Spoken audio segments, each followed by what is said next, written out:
The Atari Creep YouTube channel is intended for a mature audience. Regardless of the subject matter, this video may contain strong language, simulated violence, and psychological nudity. Viewer discretion is advised.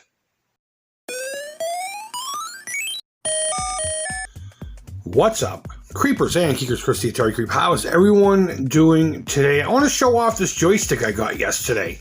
I went to a buddy of mine from the Atari.io forums to drop off the junk box, and that was a lot more convenient than actually having to pay to ship the damn thing. And while I was there, we had a good time. We played a ton of Atari. He's got one of those really rad demo kiosks. I got for $400 off of some guy. I don't know. All I know is that's my holy grail. That's the one piece of furniture I absolutely have to have before I die.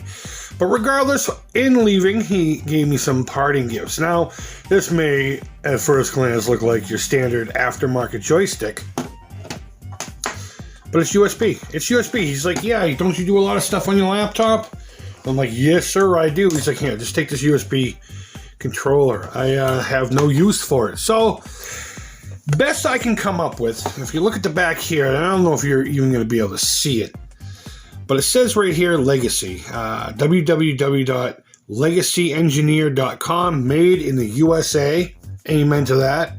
And I have not been able to find anything on this except for a few people in 2009, 2010 who got these at some gaming convention. So I don't know if it's like an individual or whatever. I put in the website and it doesn't exist anymore. So maybe I'm just internet stupid. I don't know. But regardless, I could not find out anything about this Legacy Engineer company. But I was really excited to bring this home because it'll make playing on this laptop so much easier when it comes to Atari games. So as far as the quality is concerned, I have zero complaints. It's well made, pretty solid. I mean, not as thick and heavy as the originals, but did it really need to be?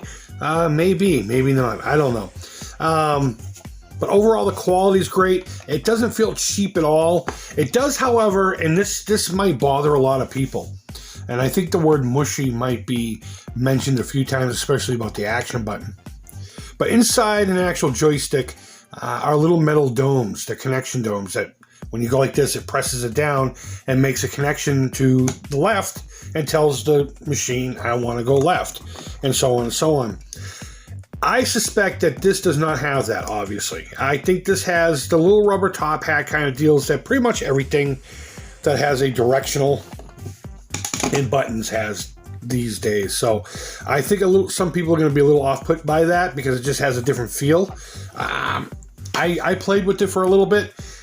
I had zero issues whatsoever. Overall, the quality of this thing is great. I'm enjoying this, and I've only had it. I haven't even had it 24 hours yet. But I figure what the heck, I'd show you how well it works, and give you my pros and cons, and then of course, I say of course like I do it all the time. I'm curious as to what's inside of it, so we're going to open it up.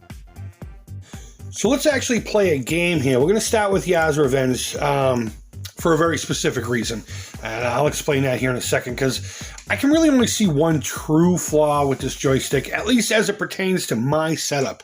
Your setup may be different. It may be just fine, but let's just play around. See if I can't. Please keep in mind that I'm straddling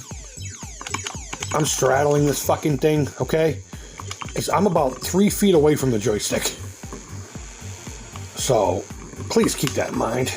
Oh, that was so close. Let's blow him up at least once. At least once. Get in there before he turns red. I wasn't paying attention. I wasn't watching what I did. I wasn't watching what I was doing.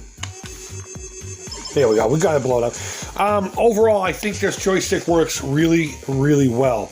But let's get to the one flaw. Okay, so I'm going to leave the game small on the screen because I got to show you something here. This is Phoenix. Why is it paused? This is Phoenix, and it's a game that you have to hit the console reset or the start button, however you like to call it. And as you can see, I can hit every button on this damn thing, and it ain't going to do nothing. So the way OpenEMU works, at least, and maybe I'm just not bright enough to figure this thing out, is when you go into your options, you can use the USB Classic controller, which it has here, or the keyboard. Now, in my case, for some reason, the keyboard, now let's close out of this, won't start the game either. It won't recognize my keyboard, but that could just be my setup. So I thought I was going to do that, come back in here to pause the game, and switch it back over the joystick, and that would be a pain in the ass to have to do every time. But I thought I had a workaround. Now maybe I could have a second joystick on the, or a second controller on the other side allocated to those buttons. I don't know. I honestly don't know. So this, in my opinion, is the only Achilles heel on this joystick. That if you need more than these buttons here in the joystick to get something going, at least I'm not smart enough to make it work proper. But overall, what do I think of this joystick? I like it. I like it a lot, in fact. Yeah, I don't know. I like it a lot. It works very well. Feels great in the hands. It doesn't feel cheap or like it's going to fall apart. Hyperkin Retron 77 controller. I just wish I could figure out my situation here so I can play rad games like Phoenix and anything else the like that uses the reset button to start the game. But there are plenty of games where you can just be like, boop, and then you can just start rocking and rolling. Overall, I like it. I like it. If I had a grading system, I would give it 4 1/2 stars. And the only reason I won't give it 5 stars is because of the issue I'm talking about. Now, maybe if I talk to a few of my tech-savvy buddies, like Clico Joe, who set up my laptop to play games, maybe I can figure it out one way or the other. But until then, that's where we stand. Now, we're not going to open it up. I said we would open it up in this video. I want to customize this. I want to paint this. I want to do something very special to this joystick. So rather than being repetitive, we will look at the guts in that video when we finally get around to it. I got something really fun planned for this joystick, just to make it a little flashier. That's all I'm going to say. But I have my plans 100% ready to go. Guys, go ahead and let me know down in the comments what you think. Are you familiar with this brand, this company? There you go. Pause and look at that. There you go. Let me know if you have one of these, if you enjoy it or not. I mean, there are still plenty of other USB joysticks out in the market that I've yet to ever try. But now that I have this sexy beast, I really don't have a need for that until this one stops working. And hopefully I don't accomplish that task when I take it apart to customize it. But go ahead and leave your feedback, folks. Thumbs up, thumbs down, all feedback too. The creep is positive. Thank you always so much for watching. I really do appreciate it. I hope you have a wonderful Sunday and a great start to your week. Until next time, take care, creep it real, and bye-bye.